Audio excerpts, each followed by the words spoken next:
Bismillahirrahmanirrahim. Elhamdülillahi Rabbil alemin. Vessalatu vesselamu ala seyyidina ve habibina ve mevlana Muhammedin ve ala alihi ve ashabihi ecma'in. Amma ba'd. Assalamu alaikum ve rahmetullahi ve berekatuh. Hürmetli bavurlar, bugünkü Cuma günümüz күні бойы жасаған құлшылықтарымыз, жасаған дұға тілектерімізді Аллахым қабыл еткен болсын. Кеше мына кама қила ли Мухаммад ибн Хасан деген жерге кеп тоқтағанбыз, сол жерден жалғастырып кетейік. Бисмиллахиррахманиррахим. Кама қила ли Мухаммад ибн Хасан рахимахуллах. Мухаммад ибн Хасан үшін, яғни Мухаммад ибн Хасанға айтылған екен былай деп. Немесем Мухаммад ибн Хасан осы нәрсені айтқан дегенде мағына болуы мүмкін. Бұл шумақтар Мухаммад ибн Хасанға тиесілі деп те мағына берсе болуы мүмкін. Тааллам фа иннал илма зайнун ли ахлихи ва фазлун ва унванун ли куллил махамид. Ілім ал. Өйткені ілім өзінің әхлі үшін зинет, зайынде бір көрік. Ілім адамның көркі ғой негізі. Және фазл, ол бір артықшылық. Ва унванун ли кулли махамид. Әрбір мақталынушы үшін бір белгі ол. Бір ілімді адамды мақтасаңыз, мәселен енді сыртынан, ол бір ілімі үшін мақтайсыз. Яғни оған бір белгі ол унван. وكن مستفيدا كل يوم زيادة من العلم واسبح في بحر الفوائد. Әр күні ілімнен бір зиядалықты, яғни бір артықшылықты пайда іздеуші болыңыз дейді. وكن مستفيدا, مستفид деп пайда талап етуші. كل يوم, әрбір күні ілімнен әрбір күні бір пайда іздеуші болыңыз. Және де пайдалар теңізінде жүзіп жүріңіз дейді. Тафаққах фа иннал фиқха афзалу қаидин илал бирри ва тақва ва аъдалу қасидин. Фақих болыңыз. Өйткені фиқ жақсылыққа, тақуалыққа жетелеушілердің ең абзалы. Және де аъдалу қасидин деп бір мақсатты алға қойған адамға ең тура жол көрсетуші бұл фиқ ілімі. Хуал аламул хади иля сананил худа хуал хисну юнджи мин джами'i шадаид. Бұл аламул хади деп хидаят етуші бір белгі, немесен бір байрақ, ту деп айтсақ та болады. Неге? Иля сананил худа, хидаят жолына. Бұл барлық жамандықтардан, қиыншылықтардан құтқаратын нәрсе, фиқ ілімі. Фа инна фақихан вахидан мутаварриан ашадду аля шайтани мин алфи абидин. Өйткені бір фақих, тақуалы бір фақих алым шайтанға 1000 абид, яғни ілімсіз фақих болмаған 1000 ғибадат етушіден де артық дейді. Қараңыз. Ана ілімсіз намаздың, басқа да құлшылықтардың шариғаттағы пайдаларын, зияндарын білмей ғибадат қылған адамнан мықты, тақуалы, фақих, білімді адам шайтанға ауыр болады. Ондайдың 1000-ынан дейді. Өйткені оны азғыру қиын ғой. Өйткені намазында, басқа бір құлшылықтарында адасып кетіп бара жатса, ол туралап алады. Ал енді жахил, ол туралай алмайды. Ол шайтанға оп-оңай оны азғыру, анықтау, жолдан тайдыру. Деп енді және жалғастырып кетеді кешегі сөздерімізді. وَكَذَلِكَ يَفْتَرِضُ الْعِلْمُ فِي سَائِرِ الْأَخْلَاقِ. Және тура сол сияқты басқа да ақлақтарда ілімі, соны білу, басқа да ақлақтардың ілімін білу фарыз болады.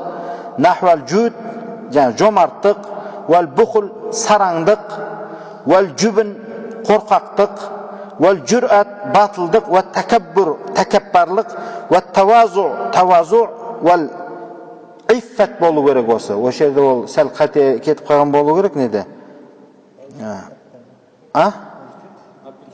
Jo'jo, wal iffa bolu керек. Adam o'zin pak ustavda aytadi, iffat deb. Wal israf va taqdir degan shamadan tez qisib jeruvda aytadi. Israfning terisi. Israf dunyoni shashu qo'y. Taqdir deb bulay qisib oluvda aytadi. Muldem. Va g'oyriha deb turib mana o'slarning da ilmin bilu farz deb atir qo'y. Nega? Fa innal kibra wal jubna wal israfa harom. Kibr, takabbarlik, qo'rqaqlik, israf bu haram. Nega payg'ambarimiz sallallohu alayhi va sallam duo etganda qo'rqaqlikdan da Allohdan panoh so'rab duo etgan?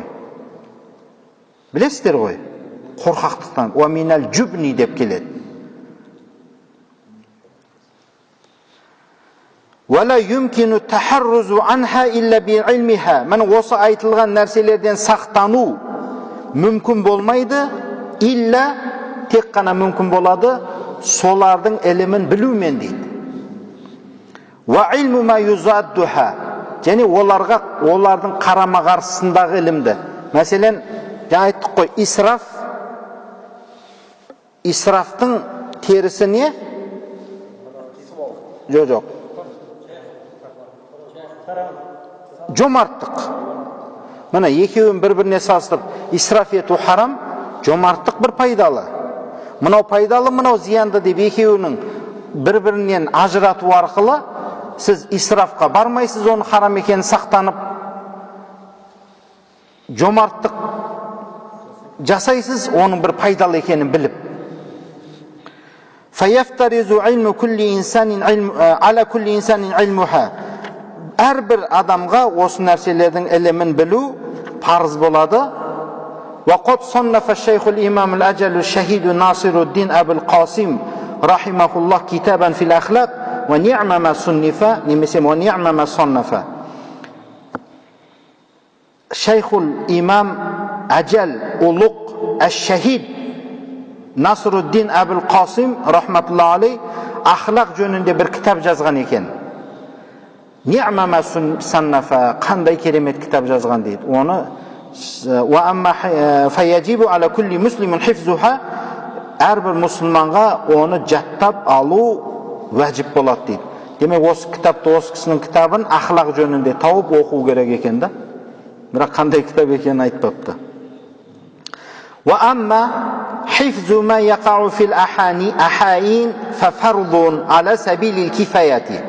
Al endi ba'zi bir vaqtlarda, unumi emas, ba'zi vaqtlarda adamning basına kelетін жағдайларды saqtau, ol endi farzi kifaya yoluna göre onu үйрену farz bo'ladi. Masalan, janoza namozini alayıq. Ya bo'lmasam boshqa da bir kasbdir. Бүкіл нәрсемен адамдардың барлығы айналысып кетуі шарт емес. Бәлки бір адам сол кәсіпті үйренсе, басқаларға да сол жетерлік. Оған бір пайдалы нәрсені үйрену керек. Сол үшін неге? Из қома бихил бa'zu фи бәлдәтин сақата анил бақи. Өйткені қалада кейбір адамдар сол нәрсені орындайтын болса, басқаларының да мойнынан ол нәрсе түседі. فإن لم يكن في البلدة من يقوم به اشتركوا جميعا في المأسم. Егер қалада сол нәрсені қайым қылатын, орындайтын адам болмай қалатын болса, адамдар үйренбейтін болса, барлығы күнәда серік болып қалады дейді. Сол үшін не істейді екен? وَيَجِبُ عَلَى الْإِمَامِ أَنْ يَأْمُرَهُمْ بِذَلِكَ. Имам деп кімді айтады? Әмірлерді айтады. Әмірлерге вәжіп болады адамдарды сол нәрсеге бұйыруға. Өйткені қалада мүлдем сол кәсіпті меңгерген адам болмай қалатын болса, қоғамда даму болмай қалады. Сол үшін имам тіпті дейді, Ve yücbire ahlal beldeti ala zalike. Belki mecburluğu da gerek kalanın adamların sol nersege. Qila aytılgan eken inna ilma ma yaqa'u ala nafsihi fi jami'il ahval bi manzilati ta'amil lazi la budda li kulli wahid min zalika.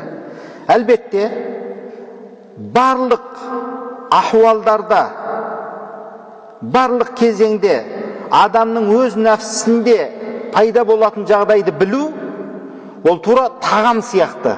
Bi manzilati ta'am allazi la budda li kulli wahid min zalika. Адам тағам іспесе азықтан баса жүре алмайтыны сияқты, үнемі адамның басына келетін жағдайлардың ілімін білу, ол уәжіп. Мәселен, менің орныма намазды сен үйрене салшы демейді ғой адам. Бәлки намаз бәріміздің басымызда үнемі фарыз болған нәрсе ма? Демек оның ілімін әрбіріміз білуіміз де парыз. وعلم ما يقع في الأحانين بمنزلة الدواء ويحتاج إليه في بعض الأوقات. Al endi bazı, önemi емес, bazı vaqtlarda adamның басына келетін нәрселер, ол бір дәрінің орнындағы дүние. ويحتاج إليه في بعض الأوقات. Адамдар оған bazı уақытта. Үнемі адам дәрі іше бермейді ғой. Үнемі адам дәрі іше бермегені сияқты кейбір нәрселер бар. Оны адамдардың барлығы жаппай сол нәрсені үйренуі шарт емес. Басыңыз ауырғанда, бір жеріңіз ауырғанда дәрігерге барып дәрі аласыз, ішесіз, сонымен дауаланасыз. Ал енді тамақты күнделікті су ішпесеңіз, шай ішпесеңіз, нан жемесеңіз, ол болмайды. Ләбудда, одан шарамыз жоқ, одан басқа. Тура сол сияқты, сол үнемі адамның басында болып тұратын жағдайлар, оның ілімін білу, тура тамақ бізге қандай мұқтаж болсақ тамаққа, біз де сол ілімін білуге мұқтажбыз демекші ғой. Ал енді bazı уақыттарда, үнемі емес, bazı уақыттарда бізге керек болған нәрселердің ілімін үйрену, ол дәрі-дәрмектің орындағы нәрсе сияқты. Мәселен, бәрімізге инженер болу шарт па? Керек жоқ. Құрылысшы болушы? Керек жоқ. Құрылысшы болу да керек жоқ. Өйткені құрылысшылар болу керек, инженерлер болу керек, имамдар болу керек. Дұрыс па? Енді қараңыз. Ва илмун нужум би манзилатил марад. Жұлдыз ілімі. Бұл енді бір аурудың орнындағы нәрсе сияқты. Оны үйренбеген лазым. Үйренбеу керек дегені ғой. Фатааллумуху харамун. Оны үйрену харам болады. Не үшін? Лианнаху язурру ва ла янфау. Өйткені ол ілімді үйреніп алған адамдар, ол ілім оған не зарар береді, ешқандай пайдасы жоқ дейді. Жұлдыз ілімін үйреніп алған адам балаша бастайды. Бірақ қазір мына жерде айтады, астрономиядан үлкен ғалымдардың атын айтып беріңізші, бір-екеуін. Міне сол кісіні мен айта алмай тұрмын да, Ұлықбек. Олар не ілімді үйренді, не үшін? Олар адамдарға намаз уақыттарын белгілеу үшін, басқа да бір пайдалы нәрселер үшін үйренді. Ал адамдардың барлығы соны жаппай үйреніп кетсе, Алла сақтасын, бұл үлкен апатқа апаратын дүние бұл нәрсе. Соны қазір мына жерде бөліп айтады. Вал харабу мин қадауиллахи ва қадарихи ғойру мүмкін. Алла тағаланың тағдырынан, Алла тағаланың қазасынан, үкімінен қашу, ол мүмкін емес нәрсе. Ал енді жұлдыз ілімін үйреніп алғандар өздерінше неше түрлі нәрселермен ғайыпты айтып, анау-мынау нәрселерді айта бастайды. Ол адамның бір алдын ала болатын бір тағдырын өзгертемін деп ойлауы мүмкін ғой. Бірақ ол тағдыр өзгермейді. Қазір мына пәстер тағы айтады, мен кішкене шарықтап кетіп жатқаным ғой. فَيَنْبَغِي لِكُلِّ مُسْلِمٍ أَنْ يَشْتَغِلَ فِي جَمِيعِ أَوْقَاتِهِ بِذِكْرِ اللَّهِ وَالدُّعَاءِ وَالتَّضَرُّعِ وَقِرَاءَةِ الْقُرْآنِ وَالصَّدَقَاتِ. Бас ләзім болады әрбір мұсылманға барлық уақыттарында Алла тағаланың зікірімен шұғылдану, дұғамен шұғылдану, тазарру деп Алла тағалаға жалбарынумен шұғылдану, Құран оқумен шұғылдану, sadaqalar жасап тұрумен шұғылдану ләзім болады. وَيَسْأَلَ اللَّهَ تَعَالَى الْعَفْوَ وَالْعَافِيَةَ فِي الدُّنْيَا وَالْآخِرَةِ لِيَسُونَهُ اللَّهُ تَعَالَى عَنِ الْبَلَاءِ وَالْأَوْقَاتِ. Және Алла Тағаладан дүние және ақиретте тыныштық, кешірім сұрауы ләзім болады. Не үшін? Алла Тағала оған келе жатқан бәле жаланы, апаттардан сақтау үшін дейді. Бұл не үшін айтып жатыр бұл сөздерді? Жұлдыз ілімін үйреніп ала салам да өзім бәле жаладан сақтанам деген ойдан аулақ болсын дейді адамдар. Жұлдыз ілімін үйрену қазында пәсте айтады, Аллахумма дейді. Бір мүшкіл мәселе келген кезде ғалымдар сөйтіп бастайды әңгімені. Аллахумма, я Аллахым, кешірші, мен мынандай үкім айтайын деп тұрмын деген сөз ғой ол. فَإِنَّ مَنْ رُزِقَ الدُّعَاء لَمْ يُحْرَمِ الْإِجَابَةَ. Өйткені қайсы бір кісі дұғамен ризықтанса дейді, үнемі Алла Тағалаға дұға жасап жүретін, үнемі Құран оқып жүретін, үнемі Алланы зікір етіп жүретін, үнемі жақсы істермен мәшғұл болған адам, садақасын беріп жүрген адам, ләм юхрамил иджабата, әлбетте ол қабылдан махрум қалмайды. Алла естуші, Алла оның дұғасын қабыл етеді. Басына келетін нәрсе келер, бірақ ол жеңіл болып келеді. Мүмкін айналып өтіп кетеді. Мен соны айтпақшы. فَإِنْ كَانَ الْبَلَاءُ مُقَدَّرًا يُصِيبُهُ لَا مَحَالَةَ وَلَكِنْ يُيَسِّرُهُ اللَّهُ تَعَالَى عَلَيْهِ وَيَرْزُقُهُ الصَّبْرَ بِبَرَكَةِ دُعَائِهِ. Егер бәле мұқаддар болса, тағдырында сол бәле оған жазылып тұрған болса, юсибуху, жетеді ол бәле ол адамға. Бірақ юсибуху ла махалата деген, яғни ла махалата деген шәксіз жетеді, әлбетте жетеді. Лекин, бірақ Алла Тағала сол дұғасының себебінен ол келе жатқан бәлені жеңілдетіп қояды дейді. Және оған сол дұғасының берекесінен басына келген қиыншылыққа сабыр ету шығып қояды Алла Тағала дейді ол адамды. Қараңыз, міне мұсылман адамның басқалардан артықшылығы да өз сол. Ілім алған, фиқті түсінген адамдар не істейді? Я Аллахым, не берсең де қайырымен бер дейді. Келетін нәрсе, мұқаддар нәрсе келеді пендеге. Бірақ адам үнемі жақсылықтарда бардауам болу керек, үнемі болу керек, әрдайым болу керек. Сонда Алла Тағала тағдыр өзі өзгермейді. Тағдыр мүбірәм. Бірақ ол Алла Тағала соның дұғасының жақсы амалдарының себебінен жеңілдетеді, немесе сәл сабыр береді. Сондай сияқты пенденің амалына қарай Алла Тағала өзі пендеге иманы күшейген сайын. Аллахумма, міне енді. Я Аллахым, إذا تعلم من النجوم قدر ما يعرف به القبلة وأوقات الصلاة فيجوز ذلك. Егер жұлдыз ілімінен قدر ما يعرف به القبلة, қибланы үйренетіндей, қибланы білетіндей шамада үйренсе, ол жайыз болады дейді. Және намаз уақыттарын білетіндей дәрежеде үйренсе, ол жайыз болады дейді. Енді қараңыз, адам ол ілімге кіріскеннен кейін ол онымен тоқтай салмайды.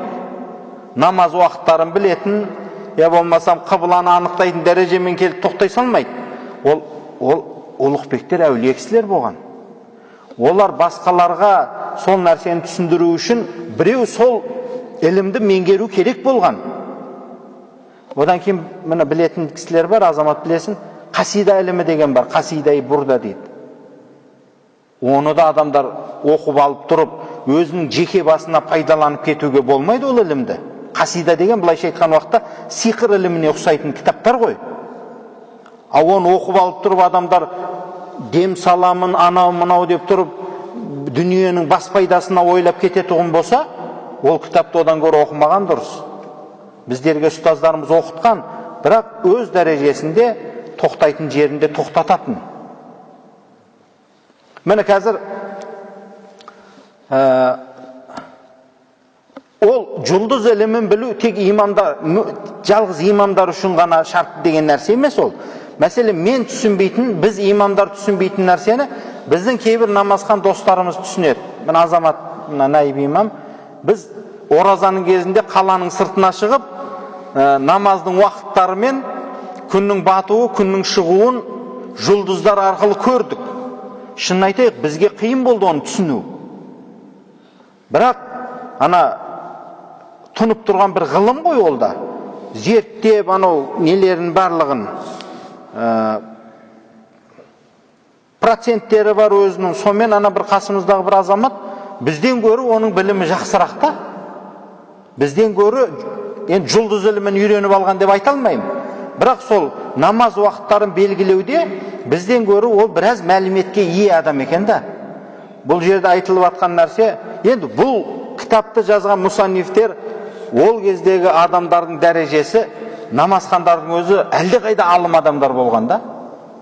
Қазір бізде алымдар, жахилдер бөлініп қалған ғой мәселен.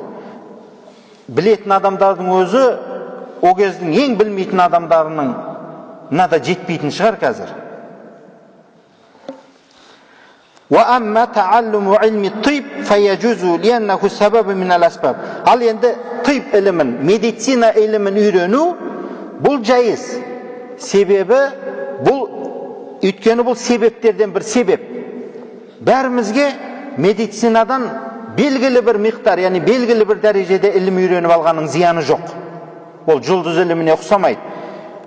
فَيَجُوزُ تَعَلُّمُهُ كَسَيْرِ الْأَسْبَابِ.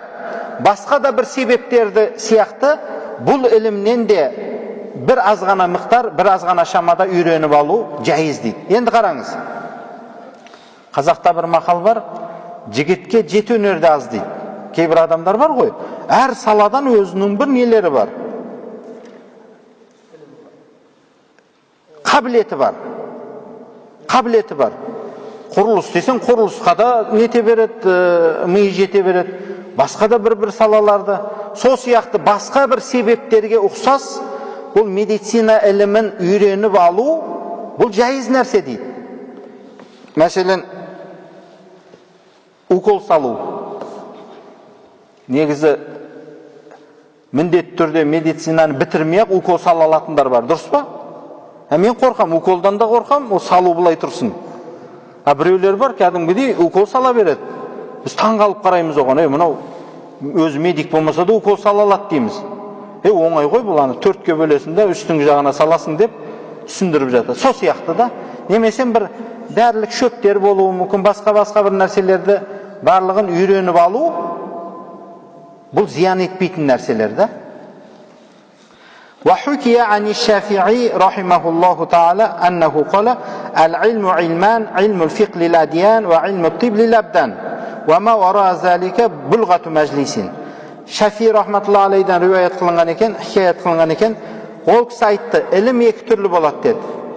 Фиқ ілімі ол діндер үшін, шариғатты үйрену үшін фиқ ілімі керек. Ал енді тип ілімі, тип деген медицина ілімі, ол денелер үшін, тән үшін дейді.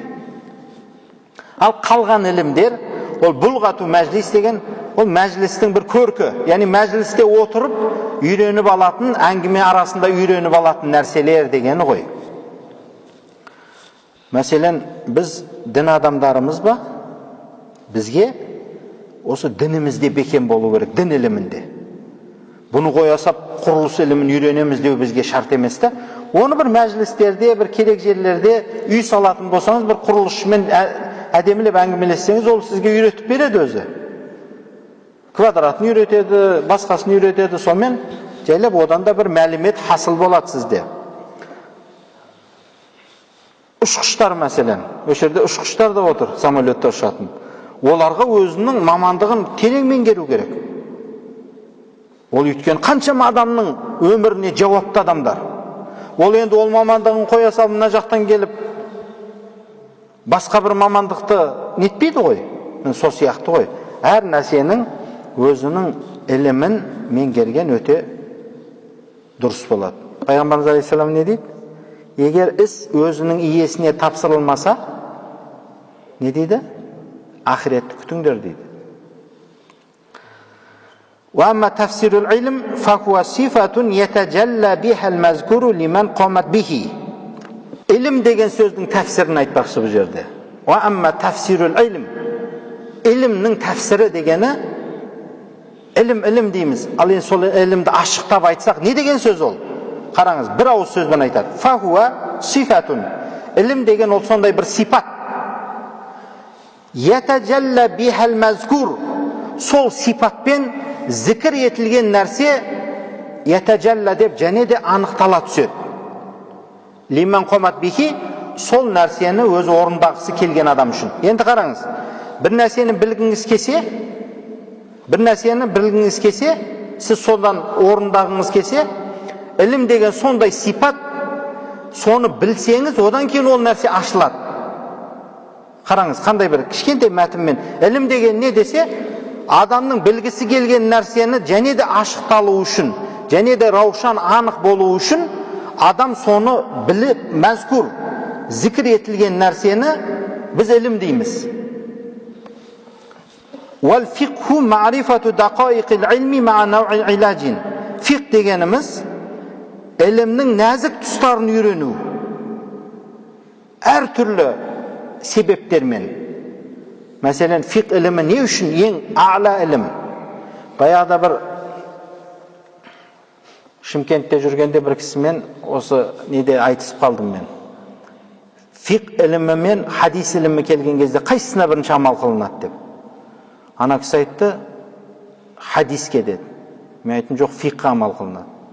Не үшін? Себебі фиқ алымдары әбден майын шығарып, зерттеп болғаннан кейін ғана сол үкімді айтқан. Мәселен, хадисті айта салса, екінің бірі хадистен үкім айта ала ма? Қиын нәрсе. Бірақ сол фиқ алымдары хадисті әбден меңгерген алымдар. Сол үшін фиқ пен хадис екеуі бірге кеп қалған тұста фиққа амал жасалады. Енді адам ақылымен ойласа, хадис деген фиқтан гөрі ол Алланың кәламынан кейінгі сөз ғой деген нәрсені ұстап тұруы мүмкін миында. Мен ол жағынан салыстырып айтып жатқан жоқпын. Амалға келген кезде бірінші фиқпен амал қылынады. Қола Абу Ханифата рахимахуллах, әл-фиқху ма'рифатун нафси ма лаха ва ма алейха. Қараңыз, Абу Ханифа рахматуллах алейhi айтады. Фиқ дегеніміз нәфіс, адам өзіне не пайдалы, не зиянды екенін үйрену дейді. Фиқ сол. Абу Ханифаның түсіндірмесінде сипат бергенде фиқ дегеніміз нәфістің не пайдалы, не зиян екенін үйренуді біз фиқ деп айтамыз дейді. Вақала, және Абу Ханифа айтады, мәл илму илля лил амали бихи вал амалу бихи, мәл илму илля лил амали бихи вал амалу бихи тәркул ажил лил ажил. Қараңыз, қандай керемет сөздер. Ілім дегеніміз сол ілімге амал қылу деген нәрсе дейді. Ілім жоқ, тек қана сол ілімге амал қылумен бар деген сөз ғой. Ал енді ілімге амал қылу деген нәрсе не десе, өткінші дүниені ақырет үшін тастаған адам, өткінші дүниеден гөрі ақыретін көбірек ойлаған адам, міне сол адам іліміне амал қылған адам дейді ғой. Әні. Ажил деп осы дүниені айтады. Қазірге ажил деп ақыретіміз. فَيَنْبَغِي لِلْإِنسَانِ أَلَّا يَغْفُلَ عَنْ نَفْسِهِ وَمَا يَنْفَعُهَا وَمَا يَزُرُّهَا. İnsan, adam өз нәпсінде ғафлат қап кетпесін. Яғни бейжай қап кетпесін, өзіне пайда беретін нәрсені, немесе өзіне зиян беретін нәрседе дейді. Фи улаха ва ухраха. Бұл дүниесінде де және ақыретінде де. وَيَسْتَجْلِبَ مَا يَنْفَعُهَا وَيَجْتَنِبَ عَمَّا يَزُرُّهَا. Өзіне пайда беретін нәрселерді тартсын, өзіне зиян беретін нәрселерден сақтансын. İnsan сондай болсын дейді. كَيْلَ يَكُنَ عِلْمُهُ وَعَقْلُهُ وَعَمَلُهُ حُجَّةً عَلَيْهِ. Себебі оның ілімі, ақылы, амалы өзінің зиянына бір құджат болып қалмасын. Алла сақтасын. Біздің осы іліміміз, амалымыз қиямет күні біздің зиянымызға құджат болып қалмасын. Сол үшін іліміне амал қылған адам өзіне пайдалы нәрсені өзіне алып, пайдасыз нәрсені, өзіне зиян ететін нәрсені бұл дүниелікте, ақыреттікте өзінен итеріп тастау керек. Ұзақ тұту керек ол нәрсені өзінен. Фаяздadu уқубатуху, егер олай болатын болса, оның азабы қатты болады дейді. Наузу биллахи мин сахатихи ва иқабихи. Алла тағаладан оның азабы мен Алланың иқаб, ол да сол азап қой енді, жазасынан пана сұраймыз дейді. Вақад варада фи манақибил илми ва фадаилихи аятун ва ахбарун сахихатун машхуратун лам наштағил би зикриха кайла ятулал китаб. Енді ілімнің пайдалары, ілімнің фазилаты турасында көптеген аят, сахих хабарлар келген, мәшһүр. Біз осы кітап ұзайып кетпеу үшін оның зікірімен мәшғұл болмадық дейді. Астағфируллах, құл хал яставиллазина я'ламуна валлазина ла я'ламун. Білетіндер мен білмейтіндер тең бола ма дейді. Фасалу ахла зикри ин кунтум ла та'ламун. Білмейтіндер білетіндерден сұрап алыңдар дейді. Ярфа'иллаху аллазина аману. Қараймыз бар ма? Ілім иелерінің дәрежесін Алла Тағала қалай көтеріп қоятындығын. Енді айта берсе ондай хадистер көп. Пайғамбар саллаллаху алейхи ва саллям хадистері әлбетте өте көп. Оны қазір шынында да кітап мұсанниф айтып тұр ғой. Созылып кетпеу үшін біз оны зікір қылмай-ақ қойдық. Оны іздеген адам өзі табады деп тұр ғой. Бітті. Бұл не бітті? Махиятул илм бітті. Енді фаслун фи нияти фи хали тааллум. Ілім алу уақытындағы ниет ету турасындағы фасл деп бір бөлім ғой. Қараңыз. Сүмма ла будда лаху мина нияти фи тааллумил илм. Әлбетте ілім үйренуде ниет зарур дейді. Біз намазға кіріскенде бүкіл жан тәнімізбен дүниені тәрк етіп, Алла Тағаланың алдында ниет етеміз. Тура сол сияқты ілімге де адам тек қана ілім емес, қайсы бір іс болмасын, ең маңызды нәрсе ол ниет. Ниет түзу болса, иншалла Алла Тағала берекесін береді.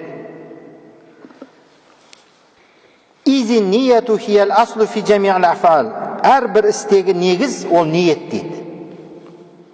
Лиқаулихи алейхи салату вассалам, Пайғамбар саллаллаху алейхи вассаламның айтқаны бар, иннамал а'малу бин ният.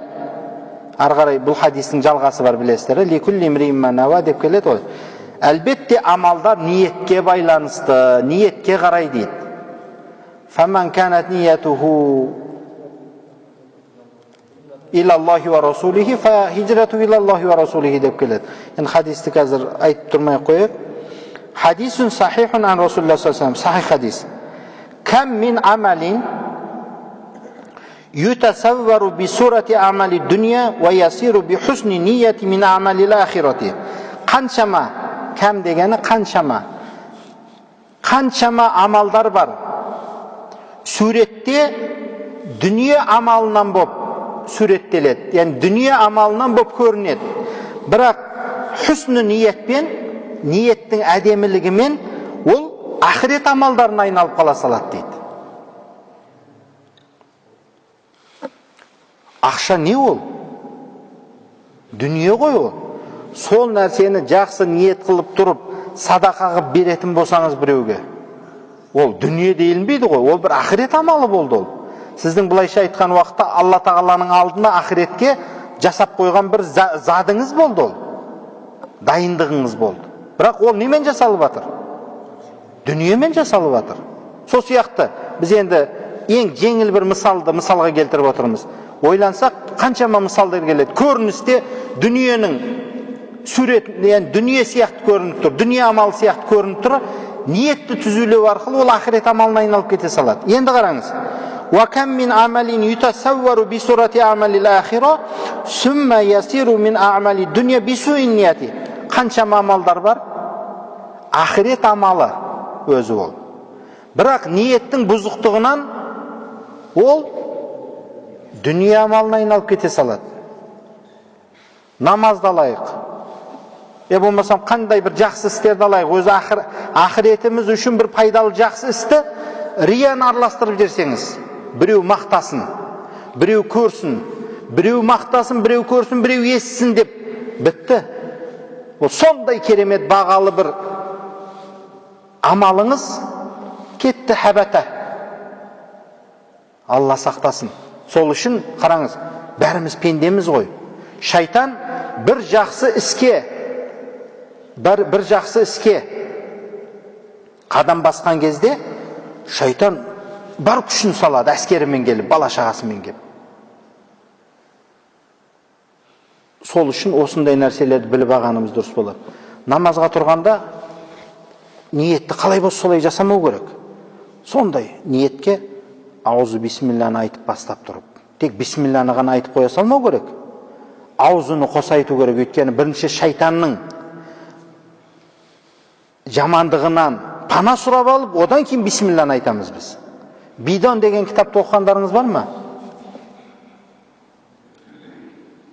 Бидон деген бір кішкентай ғана парызша кітап бар. Сол жерде аузы бисмилланы не үшін айтатынымызды айтады да. Аузыны жамандықты қайтару үшін, бисмилланы жақсылықты шақыру үшін айтылатын нәрсе де өзі. Тамақ ішейін десек, бисмиллахир-рахманир-рахим дейміз. Бірақ әрбір істің басында аузыдан бастасақ, және де жақсырақ болады.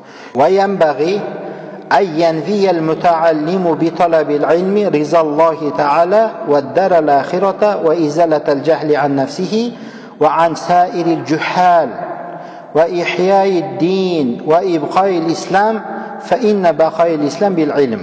Қараңыз, мына керемет сөздер. Ол нағыз мына сіздер мен біздерге айтылған сөздер, бауырлар. Ләзім болады мүтәаллим, тәлім алушы адам, ілім талап етумен тек қана Алла тағаланың ризалығын талап ету, Алла тағаланың ризалығын ойлау, ниет ету ләзім болады. Және ақырет күнін, біздің алған осы іліміміз бұл дүние үшін емес, ақырет үшін, ақыретте мәңгілік бақытқа жету үшін. Дін деген не десе, дін адам баласының бұл дүниесінде, ақыретінде де жақсылыққа жеткізу үшін түскен Алла тағаланың бір заңы. Бірақ дүниеміз мәңгілік па, ақыретіміз ба? Біз Алла тағаладан дұға еткенде бүйтіп сұраймыз. Аллахумма джалил ахиратана хайра минал ула. Аллахым, ақыретімізді бұл дүниемізден гөр жақсырақ ете гөр деп сұраймыз Алла тағаладан.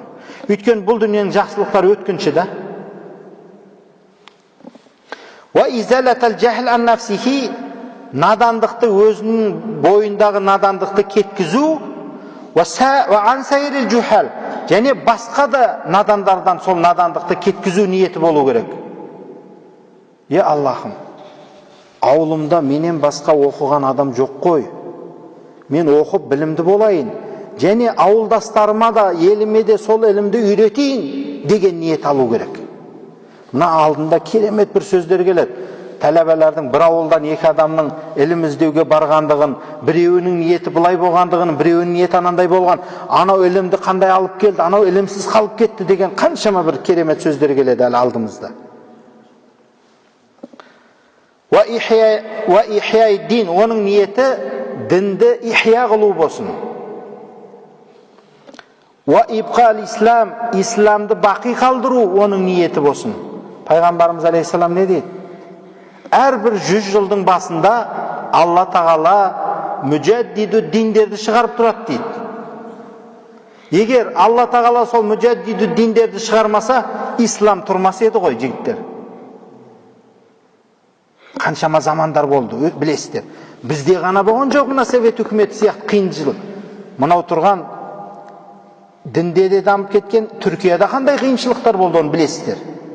Сол кезде ғалымдар айтады екен, ілімді тоқтатпау керек. Өйткені уәде бар.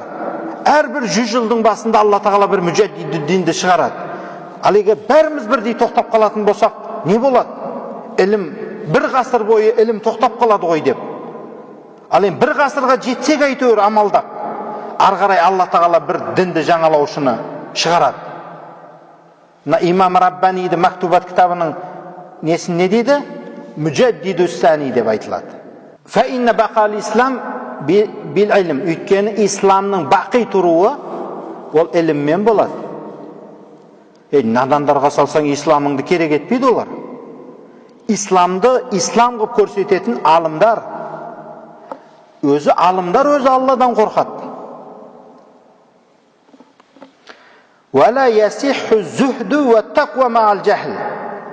Өзі тақуалық, зүхд деп, ол да сол тақуаның және тереңі ғой. Тәркі дүние жасауды айтады. Бұл ілімсіз болмайды бұл нәрселер дейді. Бүлдіреді да бір жерде. Надан адам тақуалық жасайым десе бір жерде ол бүлдіреді бір нәрсені. Сол үшін ілім. Қараңызма, керемет бір сөз бар. Ва аншада шейхул имам ажал Бурхануддин сахибул хидая ли бa'зихим. Бурхануддиннің Марғинани бар ғой, мына Хидая кітабының авторы, білесіздер, естігенсіздер. Сол кісі базылар үшін мына бір шерді айтқан екен. Шиар деп, не деген шиар деген? Жыр, жыр шумақтары ғой енді. Қараңыз. Фасадун кабирун алимун мутахаттикун. Сіздерде солай кепті ме? Мутахаттик деп кепті ме? Жоқ, тахаттак деп кепті ме? Жоқ, мим бар ма басында? Алимун, фасадун кабирун алимун мутахаттикун. Ва акбару минху джахилун мутанассикун. Хума фитнатун фил аламина азиматун лиман бихима фи динихи мутамассикун деп келеді. Bazı nusxalarda yetemessaku деп кепті. Mutamassik dесе де болады. Бірақ тоқтатам мен өш жерден. Иншалла ертең айтамыз осын. Жарай ма? Қызық болсын да, айтып қойса қызық болмай қалады. 9 болды өйткені. Алла жар болсын, құрметті бауырлар. Сіздерге де рахмет. Осылай бәріміздің жиналып, міне жамағаттан да азаматтар келіп, бәріміздің жиналып ілім мәжілісінде отыруымызға себеп болған сіздер. Айтпесем біз жалқауланып үйде, кеш болды үйде жалғыз қап кетеміз. Бірақ жалғыз қалғанда да бағана кімдерге айттым мен? Үнемі кітаппен болу керек. Үнемі кітап қолдан түспеу керек. Кітап оқымай қойған адам қойшы болып кетеді ол. Қойшы болып қалады ол. Мен енді мына жасым кеп қалды ғой. Мына кітапта айтады. Аты қазесінде жоқ, ана орта тұсында айтады. Бір кісі 80 жасына келген кезде ілім бастапты дейді. 40 жыл оқыпты дейді. Қаншаға келеді сонда? 120-ға келеді. Тағы 40 жыл мүфтилік қызмет жасапты дейді. 160 жыл. Бұрынғылар ұзақ өмір сүрген ғой. Ұзақ өмір сүрген. Сонда 80 жасқа келіп тұрып, ілім үйренуді бастаған екен да. Сізбен біз енді алдымыз көп болса, әлі 60-қа келмеген мына жерде. 30 бен 40-тың арасындағы, 25 бен 40-тың арасындағы жігіттерсіздер ғой барлықтарыңыз. Нағыз оқитын, нағыз ізденетін, ілім қайда дейтін жаста емеспіз біз, құрметті бауырлар. Иншалла, Алла жар болсын.